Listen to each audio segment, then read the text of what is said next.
Salam jumpa sahabat-sahabat pelita kasih. Salam seroja, sehat rohani dan jasmani, dan berkah dalam.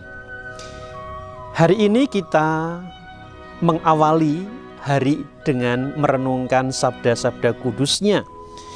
Dan sabda kudus yang diambil pada pagi hari ini untuk bacaan liturgi kita diambil dari Injil Lukas pasal 9 ayat 57 sampai dengan ayatnya yang ke-62.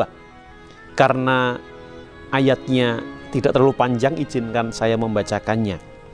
Hal mengikuti Yesus.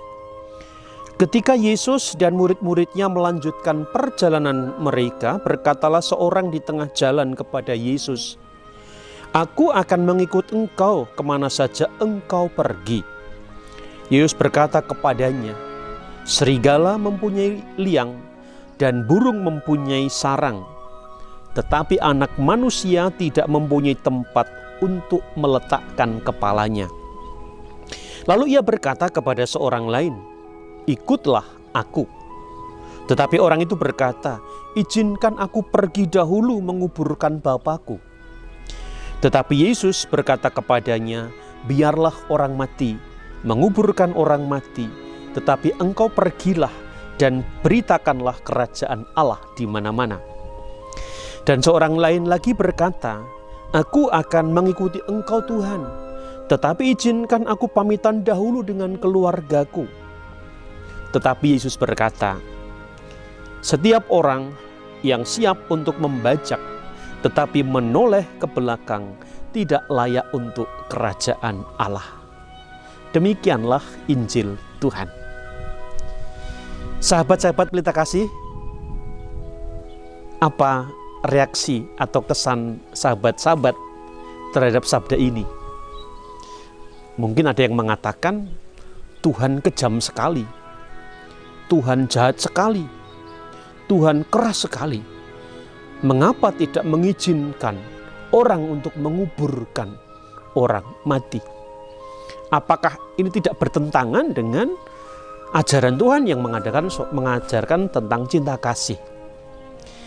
Tunggu dulu, jangan kita cepat-cepat untuk mengambil kesimpulan seperti ini. Inti dari warta sabda Injil hari ini sebetulnya adalah, jika kita sungguh-sungguh ingin mengikuti Tuhan, maka kita harus memberikan seutuhnya hidup kita kepada Tuhan. Kita memberikan seutuhnya hati kita bagi Tuhan. Kita tak boleh membagi hati, kita harus mempersembahkan totalitas hati kita.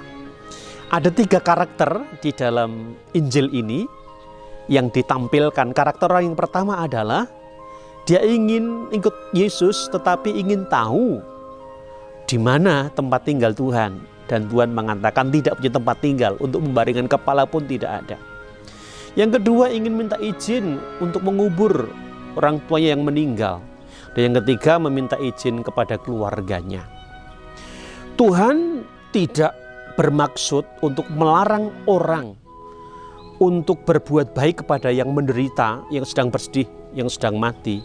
Tapi poinnya adalah, kalau kita sungguh-sungguh ikut Yesus, jangan sampai kita diganggu oleh hal yang sifatnya duniawi, yang sifatnya adalah bendawi.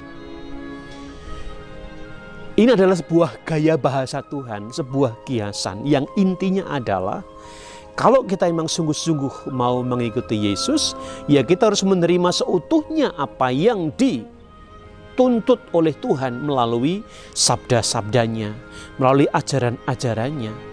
Maka tak boleh kita mengatakan, saya mau mengikuti Yesus, tetapi kalau boleh saya nanti bisa menikah 2 kali. Saya ikut Yesus, tetapi kalau boleh nanti kita tidak harus mentaati 10 perintah Allah. Ketika kita mengatakan siap untuk mengikuti Tuhan, maka kita mempersembahkan seutuhnya hati kita kepada Tuhan. Itu poinnya. Nah, kalau kita tarik di dalam kehidupan kita sehari-hari, sama. Ketika Anda memilih menjadi imam, bruder, suster, atau bidan birawati, maka seutuhnya hidup kita dipersembahkan untuk pilihan itu. Ketika Anda memilih hidup berkeluarga, maka jangan lupa Anda juga harus memberikan seutuhnya kepada keluarga, kepada pasangan. Dan kalau sudah dikaruniai anak, juga harus memperhatikannya. Jangan sampai kita kemudian abai terhadap keluarga. Kalau Anda itu memang mendapatkan tugas tanggung jawab, entah sebagai pendidik, entah apapun, jangan sampai kita abai terhadap tugas yang utama. Berikanlah seutuhnya kepada apa yang sedang Anda hadapi dan Anda terima. Itulah kurang lebihnya. Intinya adalah Tuhan tidak ingin memiliki murid atau umatnya yang setengah-setengah, yang tidak utuh di dalam mempersembahkan hidupnya. Maka jadilah pribadi yang senantiasa totalitas atau total di dalam hidupnya. Totalitas hati itu penting. Apakah Anda sebagai bapak ibu keluarga, apakah Anda sebagai orang-orang yang menghayati hidup sebagai kaum terpanggil, atau Anda yang sedang mendapatkan tugas tanggung jawab di masyarakat dan lain-lainnya. Totalitas hati, jangan membagi hati. Persembahkan hati kita kepada Tuhan dan kepada tanggung jawab kita yang diemban. Itulah maksud dari sabda ini. Semoga pelita kasih ini bisa menjadi pelita yang menerangi hidup kita, sehingga hidup kita pun sungguh dapat menjadi sumber pelita dan terang bagi sesama kita. Selamat mengawali hari ini. Salam seroja, sehat rohani dan jasmani, dan berkah dalam.